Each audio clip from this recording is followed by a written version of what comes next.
Today, my student, my name is Dr. Nalini Keller. My channel name is Sociology Lecture. Today, I am prepared the lecture for you. Dr. Ghure, life and work. Doctor घूरे के जीवन एवं उनके कार्य, साथ ही उनका समाज शास्त्र में क्या योगदान है। यदि आपको वीडियो अच्छा लगता है तो आप उसको लाइक करिए, शेयर कीजिए, सब्सक्राइब कीजिए, बेल आइकन को दबा दीजिए ताकि जब मेरा दूसरा वीडियो आए तो आपको उसकी जानकारी प्राप्त हो जाए। तो हम देखते हैं कि इसके पहले जो वीडियो मैंने आप लोगों को बना के पढ़ाया था उसमें हमने इंडोलॉजी के बारे में पढ़ा था। तो हम सब जानते हैं कि इंडोलॉजी जो है भारत विद्याशास्त्र, जिसे हम धर्मशास्त्रीय उपागम भी कहते हैं, यूरोपीय शासनकाल में लिखा गया था। इसके मूल आधार मैक्स मुलर और सर विलियम जोन्स को माना गया है। अतः निश्चित है कि यूरोपियन विद्वानों ने भारतीय समाज को उस गहराई से नहीं समझा और लिखा जो कि स्वतंत्रता उपरांत भारतीय मनीषियों के द्वारा लिखा गया।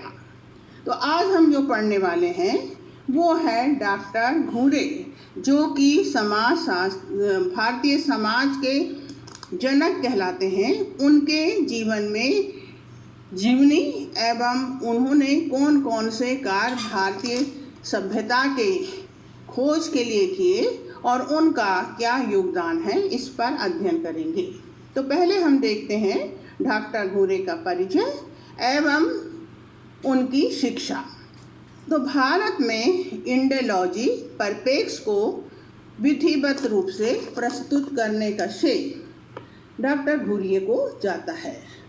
घूरे को भारतीय समाज के पिता की उपाधि से सम्मानित किया जाता है। क्यों किया जाता है? जैसा हमने ऊपर देखा कि डॉक्टर घूरे ने ही भारतीय समाज को विधिवत रूप से लिखा है। तो डॉक्टर घूरे जो हैं वह भारतीय समाज शास्त्र की पहली पीढ़ी के निर्माताकर्ता कहलाते हैं। इसके साथ doctor Srinivas, doctor Desai, doctor Kapadia, Irawati Karve, doctor Dumont और डॉक्टर प्रभु का भी महत्वपूर्ण योगदान है। अब हम देखेंगे डॉक्टर घूरे की शिक्षा एवं उनका कैरियर। डॉक्टर घूरे का जन्म 12 दिसंबर 1893 में महाराष्ट्र के मालवा क्षेत्र में एक रूढ़िवादी परिवार में हुआ था। प्रारंभिक शिक्षा आपकी गुजरात के खान बहादुर जी हाई स्कूल में हुई थी। यहाँ से आपने मैट्रिक की परीक्षा प्राप्त की।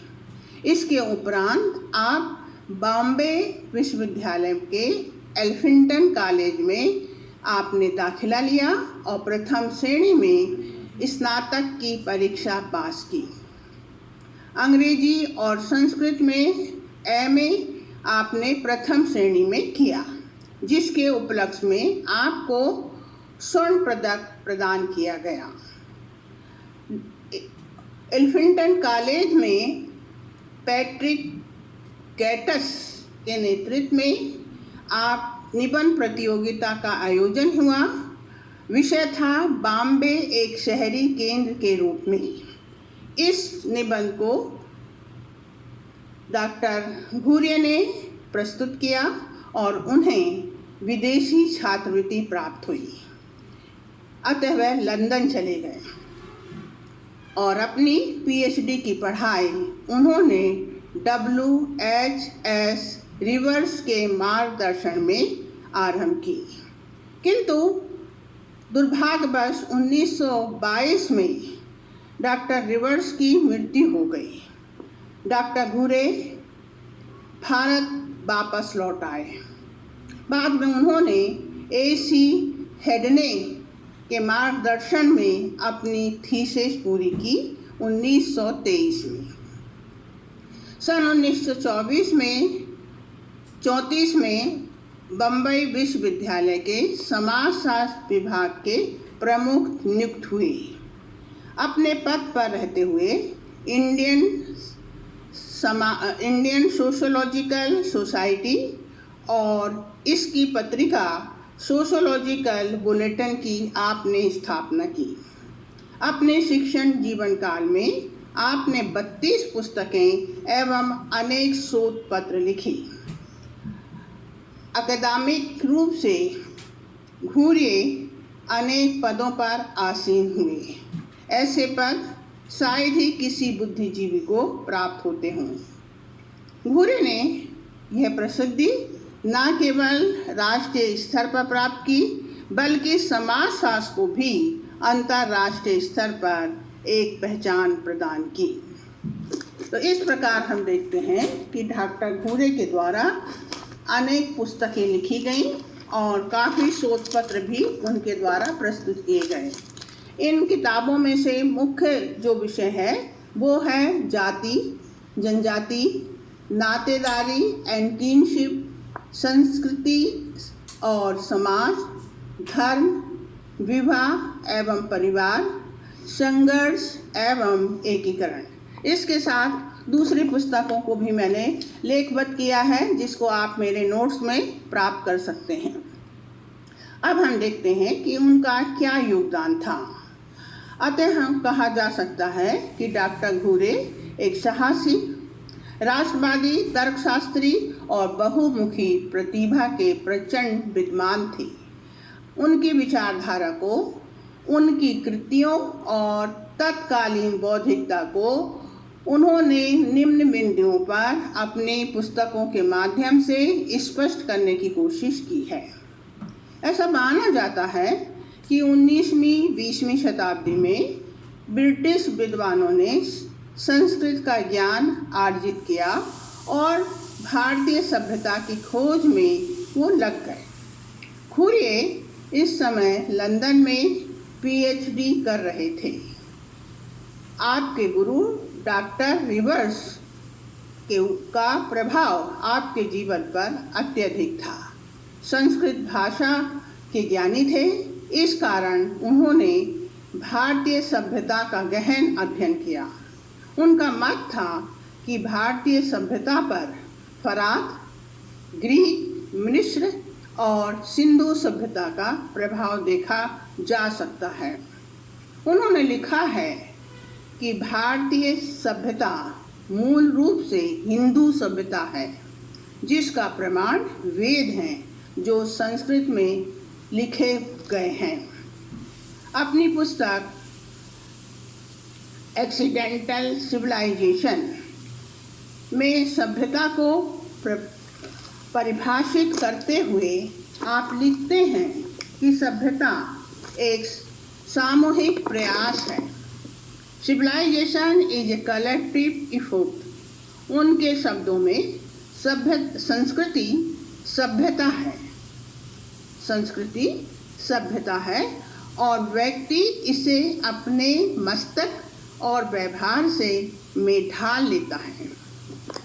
संस्कृति ना तो बड़ी होती है और ना ही छोटी होती है। संस्कृति केवल संस्कृति होती है। जैसे कि कहते हैं कि अमेरिकन संस्कृति बहुत डेवलप है, उसका बहुत विकास हुआ है, तो वो कहते हैं ऐसा नहीं है। अपनी पुस्तक जैसे family and kinship, Indo European culture और ब्राह्मणिकल इंस्टीट्यूशन, वैदिक इंडिया, इन सभी पुस्तकें भी उन्होंने भारतीय संस्कृति के विभिन्न पहलुओं को स्पष्ट करने की कोशिश की है। अब हम देखते हैं कि डॉक्टर घूरे का क्या महत्व है समाजशास्त्र के क्षेत्र में। जैसा कि विदित है, डॉक्टर जी.एस. घूरे ने बम्बई विश्वविद्यालय में समाजशास्त्र विभाग में 1934 में head of the department of sociology का पद ग्रहण किया तथा पीएचडी प्रोग्राम की शुरुआत भी की। घूरे के मार्गदर्शन में पहली पीएचडी जी.आर. प्रधान को अवार्ड हुई। इसके अतिरिक्त उन्होंने अपने जीवन में अनेक विद्यार्थियों को शिक्षा दी, साथ ही उन्हें भारतीय समाज विषय पर एक दृढ़ स्तंभ के रूप में खड़ा किया। अनेक पदों पर आप सुशोभित रहे, जैसे टीचर, लेखक, संस्थापक एवं शोध निर्देशन के रूप में आपने अपने जीवन काल में अनेक कार्य किए। इस तरह घुरिये पहले भारतीय समाज के फाउंडेशन थे, जिनके अपने विचार, सिद्धांत एवं सपनों का निर्माण उन्होंने इस तरह के महल बनाकर किया जिस पर आज तक समाजशास्त्री पिलर खड़ा हुआ है। डॉक्टर घुरे के संबंध में विद्वानों के मत। Doctor M.N. श्रीनिवास के मतानुसार nothing disguised the fact that Ghurye was giant. Doctor Martin के अनुसार the symbol of sociologist creativeness. इस तरह कहा जा सकता है कि इस बात को कोई नहीं छिपा सकता है, ना भुला सकता है कि डॉक्टर घुरे एक विशालकाय व्यक्तित्व के धनी थे। घुरे ने ऐसे अग्रदूत थे जिसने भारत में समाजशास्त्र के भविष्य को आकार देने के लिए दिशा प्रदान की। यही कारण है कि भारतीय समाजशास्त्र का उन्हें परोधा या समाजशास्त्र की रचनात्मकता प्रतीक के रूप में माना जाता है।